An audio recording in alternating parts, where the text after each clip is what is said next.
नमस्ते। आइए सीधे आज के इस दिलचस्प विश्लेषण में चलते हैं। आज हम ब्लास्ट फर्नेस गैस की सफाई की एक बेहद जटिल और हाई रिस्क प्रक्रिया को गहराई से समझने वाले हैं। ये एक ऐसा विषय है जो सच में इंजीनियरिंग की शानदार क्षमता को उजागर करता है। इस पूरी प्रक्रिया को अच्छे से समझने के लिए हम इन 6 मुख्य चरणों से गुजरेंगे। सबसे पहले जानेंगे इस जहरीली लेकिन मूल्यवान गैस के बारे में, फिर दबाव नियंत्रण और डाउनकमर्स, उसके बाद सफाई के 3 चरण, डस्ट कैचर, वेट स्क्रबर और इलेक्ट्रोस्टैटिक प्रेसिपिटेटर, और अंत में बात करेंगे इसके शानदार चक्रीय समाधान की। तो शुरुआत करते हैं हमारे पहले विषय से, जहरीली लेकिन मूल्यवान गैस, एक विरोधाभास को समझना। यहाँ सबसे दिलचस्प बात इस गैस का मूल विरोधाभास है।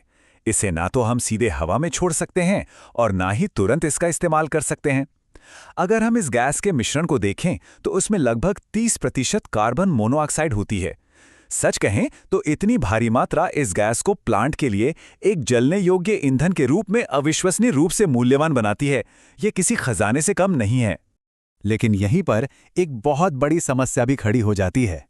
जो कार्बन मोनोऑक्साइड इतना बेहतरीन ईंधन है, वही बेहद जहरीला भी है। अगर इसे सांस के जरिए अंदर लिया जाए तो ये सीधे खून के हीमोग्लोबिन से जुड़कर शरीर में ऑक्सीजन की सप्लाई रोक देता है। मतलब ये पूरी तरह से जानलेवा है। इसीलिए इसे यूं ही खुले आसमान में छोड़ना पर्यावरण और सुरक्षा दोनों के लिए एक बहुत बड़ा खतरा है। और ये आंकड़ा इस पूरी प्रक्रिया के आर्थिक दांव को बिल्कुल साफ कर देता है। जरा सोचिए, अगर भट्टी में 1000 किलो कोक का इस्तेमाल हो रहा है तो उसके 50% ऊर्जा इसी कच्ची गैस के साथ बाहर निकल जाती है। हम इतनी बड़ी मात्रा में ऊर्जा को यूं ही बर्बाद नहीं होने दे सकते। हमें इसे हर हाल में पकड़ना होगा। लेकिन ऐसा करने से पहले इसमें मौजूद हानिकारक और कच्ची धूल को हटाना सबसे ज्यादा जरूरी है। अब आते हैं अगले हिस्से पर, दबाव नियंत्रण और डाउनकमर्स, भट्टी से बाहर निकलना। आइए समझते हैं कि जब गैस पहली बार भट्टी के एकदम ऊपरी हिस्से से बहुत तेज दबाव के साथ बाहर आती है तो क्या होता है। इस पूरे ढांचे को ऐसे बनाया गया है कि गैस सुरक्षित तरीके से बाहर निकले। शुरुआत में 4 अपटेक पाइप इस गैस को खींचते हैं, फिर ये आगे जाके 2 डक्ट में मिल जाते हैं, और आखिर में ये सारी गैस एक अकेले बड़े से स्टील डाउनकमर में चली जाती है, जिसके अंदर आग सहने वाली खास ईंटों की परत लगी होती है। लेकिन गैस के नीचे जाने से ठीक पहले सबसे ऊपर लगा ये ब्लीडर वाल्व अपना कमाल दिखाता है। इसका काम है भट्टी के अंदर का दबाव बनाए रखना। भट्टी के अंदर रासायनिक प्रतिक्रियाएं तेजी से होती रहें, इसके लिए दबाव बहुत ही क्रिटिकल है। इस प्रक्रिया को हम हमारी रसोई के प्रेशर कुकर से बहुत आसानी से समझ सकते हैं।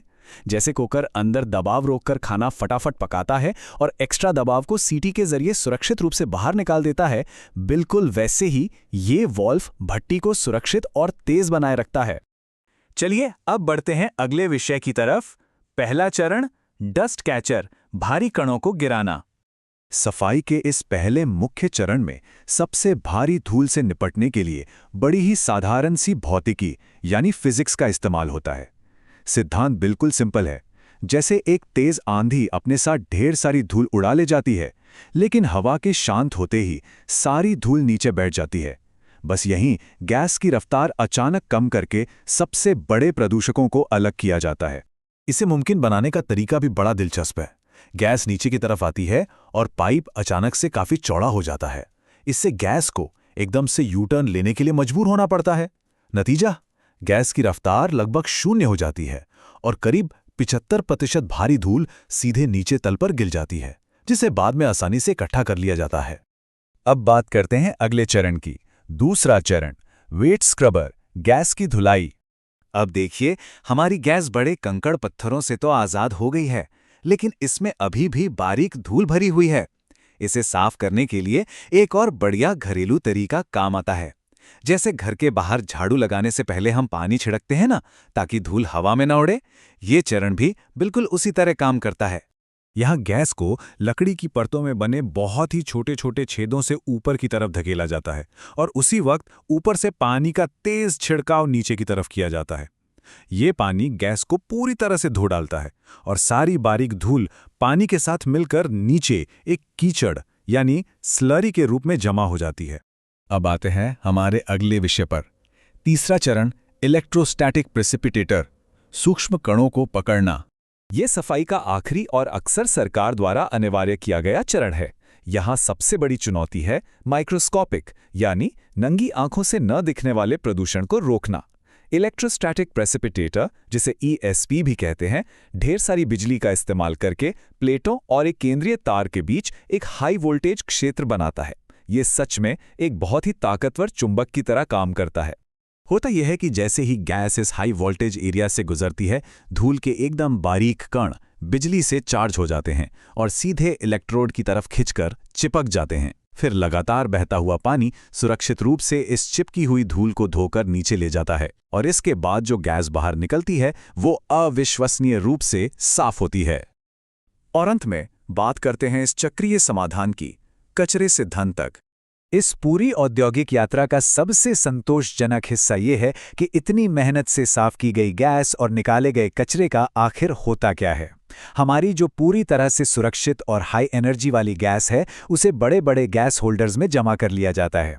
वहां से ऊर्जा प्रबंधन विभाग इसे पाइपों के एक बहुत ही जटिल नेटवर्क के जरिए पूरे प्लांट के अलग अलग हिस्सों में ईंधन के रूप में सावधानीपूर्वक बांट देता है। और सबसे अच्छी बात, कचरे को भी पूरी तरह से रिसाइकल कर लिया जाता है। गंदे पानी की जो स्लरी बनी थी उसे गाढ़ा करके साफ पानी को अलग कर लेते हैं ताकि उसे फिर से स्प्रे करने के काम में लाया जा सके। और जो धूल इकट्ठी हुई थी उसे वापस प्लांट में भेज देते हैं ताकि उसे फिर से पिघलाकर भट्टी में डाला जा सके। मतलब कुछ भी बर्बाद नहीं होता। ये पूरी प्रक्रिया हमें सोचने पर मजबूर कर देती है कि ऐसे और कितने भारी उद्योग हैं जो अपने सबसे खतरनाक बाय प्रोडक्ट्स को अपने सबसे कीमती संसाधनों में बदल सकते हैं।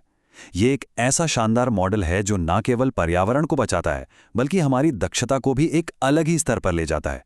आज के इस विश्लेषण में हमारे साथ जुड़ने के लिए बहुत बहुत धन्यवाद।